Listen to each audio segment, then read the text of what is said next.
Les producteurs de cacao menacent de suspendre les programmes de durabilité et de certification. La raison, la réticence selon eux de certains chocolatiers industriels et négociables pour la mise en œuvre du différentiel du revenu décent. Dans un camp au Soudan, les réfugiés éthiopiens manquent de tout. Ce sont 45 000 personnes qui ont fui la guerre dans le Tigré, c'est dans le nord de l'Éthiopie. Bonsoir et bienvenue dans le journal. Deux passeports pour Laurent Gbagbo, un ordinaire et l'autre diplomatique délivré par le ministère des Affaires étrangères et l'ambassade de la République de Côte d'Ivoire en Belgique. L'ancien président salue l'acte posé par les autorités ivoiriennes qui, selon lui, va contribuer à l'apaisement. Le secrétaire général du Front populaire ivoirien Tendance, Laurent Gbagbo Adou, est mandaté pour approcher les autorités afin d'organiser le retour de Gbagbo conformément à son statut d'ancien président de la République. Les producteurs de cacao menacent de suspendre les programmes de durabilité et de certification. Ils l'ont dit lors d'une rencontre avec le Conseil Café Cacao à Yamoussoukro. La pomme des discordes, la réticence selon eux de certains chocolatiers industriels et négociants pour la mise en œuvre du différentiel de revenus décent. Noël Niagno revient de Yamoussoukro. Jeudi 3 décembre, hôtel de ville de Yamoussoukro. Les producteurs de cacao de Côte d'Ivoire mobilisés ce jour sont inquiets. Depuis plusieurs jours, des informations à travers la presse nous parvenaient concernant la réticence de certains industriels à la mise en œuvre du différentiel de revenus décent DRD. Pour rappel, le DRD ou différentiel de revenus décent permet aux producteurs de gagner 400 $ ou 200 000 francs CFA sur chaque tonne de cacao vendu. Une sorte de bonus pour améliorer leurs revenus. Voilà qui explique cette mobilisation pour mieux comprendre les réticences des chocolatiers, industriels et négociants. Leur interlocuteur pour cette séance d'explication et d'échange, le Conseil Café Cacao, le régulateur ivoirien. 3 heures durant, producteurs ont passé au peigne fin le processus d'adoption du DRD et se sont fait expliquer les informations relativement au comportement des chocolatiers Hirsch et Mars. Au thème de la rencontre, ils ont souhaité que le cacao cesse d'avoir un goût amer pour eux. D'où l'invite à plus d'entente entre acteurs pour la mise en œuvre du DRD. Nous, producteurs de cacao de Côte d'Ivoire, invitons les industriels du cacao au respect de leur engagement à payer le DRD aux producteurs ivoiriens et ghanéens. Le soutien des producteurs ivoiriens au Conseil du Café Cacao et au Ghana Cocoa Board pour toute initiative d'application du DRD. La mise en place d'un comité de suivi du DRD par les producteurs ivoiriens et ghanéens. Notons que sur les 100 milliards de dollars générés par la filière cacao, à peine 5% reviennent aux producteurs. Les élèves du groupe Saint-Hubert d'Andokwa dans la commune de Yopougon ont de nouvelles salles de classe. Leur école menaçait de finir dans un ravin. La municipalité de la commune vient de leur offrir une nouvelle salle de classe, c'est-à-dire de nouvelles salles de classe non loin de ce ravin où ils pourront étudier en toute quiétude. Les salles de classe sont vraiment très très loin de ce ravin maintenant. Le reportage de Nou Sangaré et Joël Gossé. 300 élèves du groupe scolaire Saint-Hubert Andokwa dans la commune de Yopougon rejoignent à nouveau leur établissement scolaire avec de nouvelles salles de classe. Ceux-ci avaient été délocalisés dans un établissement voisin à cause d'un ravin qui était sur le point d'avaler le principal bâtiment de leur école. Une situation qui avait un impact sur le rendement des apprenants, au dire des parents et responsables éducatifs. Les conditions n'étaient pas réunies pour faire des cours de façon normale. Quand vous prenez un programme journalier qui va de 8h à midi, 14h à 17h30, et qu'on doit faire ce cours-là de 14h à 16h30, il va sans dire que ce n'est pas possible. Donc, le rendement a pris un coup. C'est un sentiment de joie. Je dirais même nous sommes dans l'allégresse. Parce qu'il y a longtemps, on attendait cette occasion. Et le maire a bien voulu nous donner cette occasion aujourd'hui. Et vraiment, nous voulons dire merci. Et ces enfants aujourd'hui pourront intégrer l'école et vont faire les apprentissages à temps plein. C'est toute une joie pour nous et les parents d'élèves. C'est un bâtiment de 6 classes entièrement construit par le conseil municipal de la commune Yopougon. Je voudrais donc saluer l'ensemble des enfants surtout vous dire, chers enfants, que cette école est la vôtre.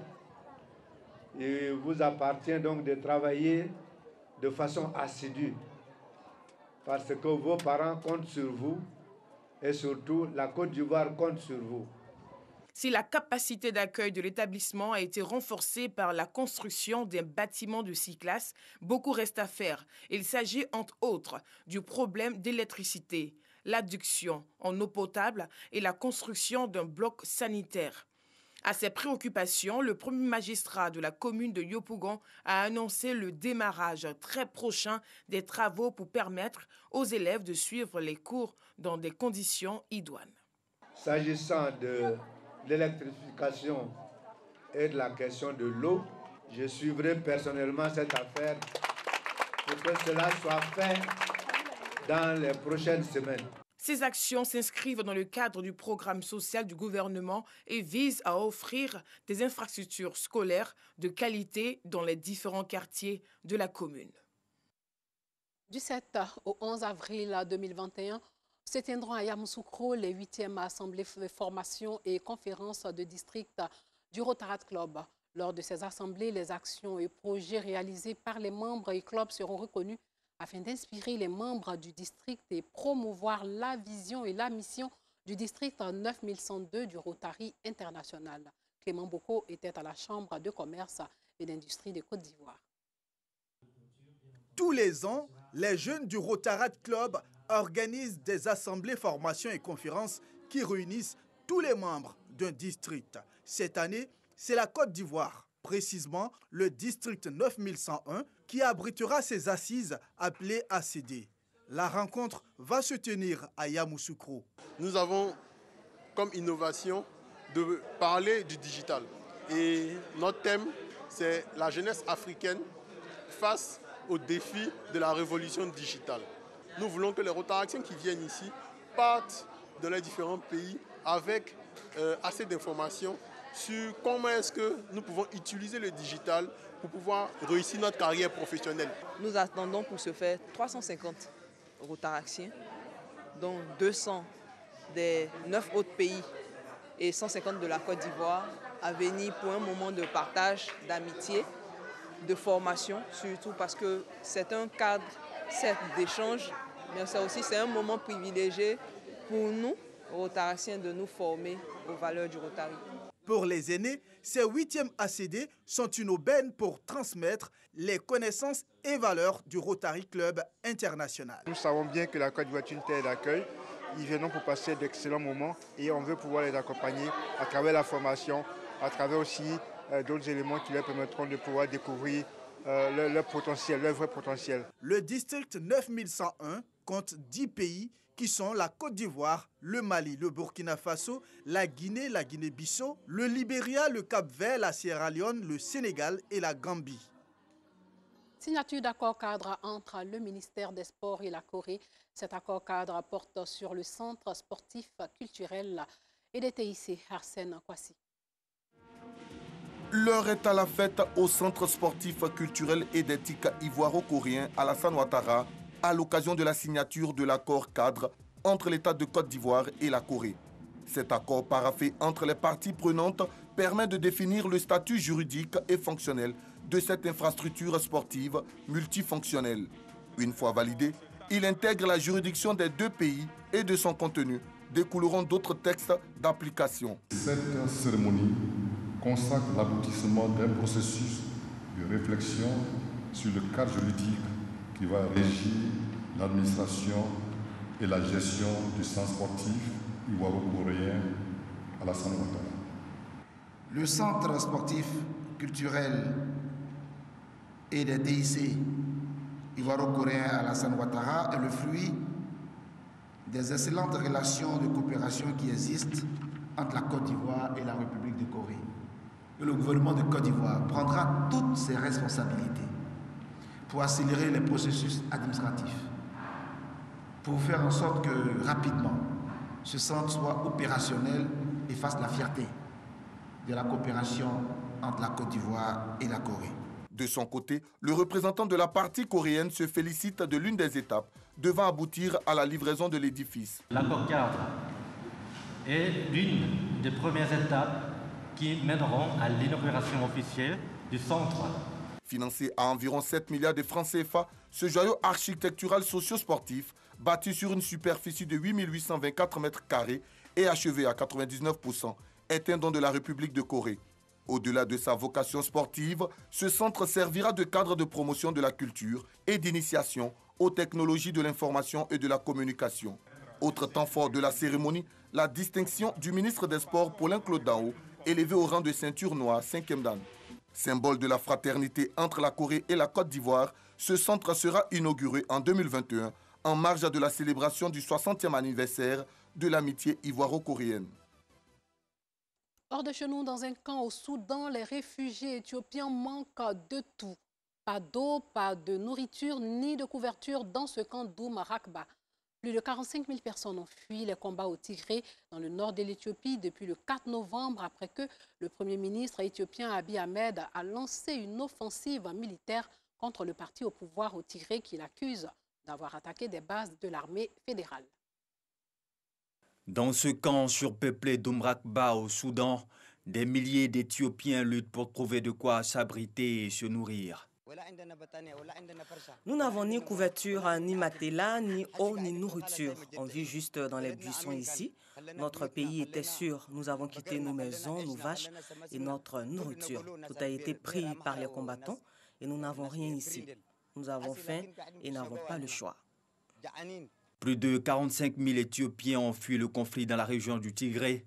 Les forces gouvernementales ont combattu le Front populaire de libération du Tigré pendant un mois. Objectif, remplacer les autorités régionales issues du Front populaire de libération du Tigré par des institutions légitimes. Selon l'ONG internationale Crisis Group, les combats auraient fait des milliers de morts. L'année 2020 aurait dû être marquée par une nouvelle réduction de la pauvreté. Mais le coronavirus en a décidé autrement. Aujourd'hui, 115 millions de personnes pourraient devenir des nouveaux pauvres à la fin de l'année. Suivez de ce reportage de l'un de nos confrères de l'AFP.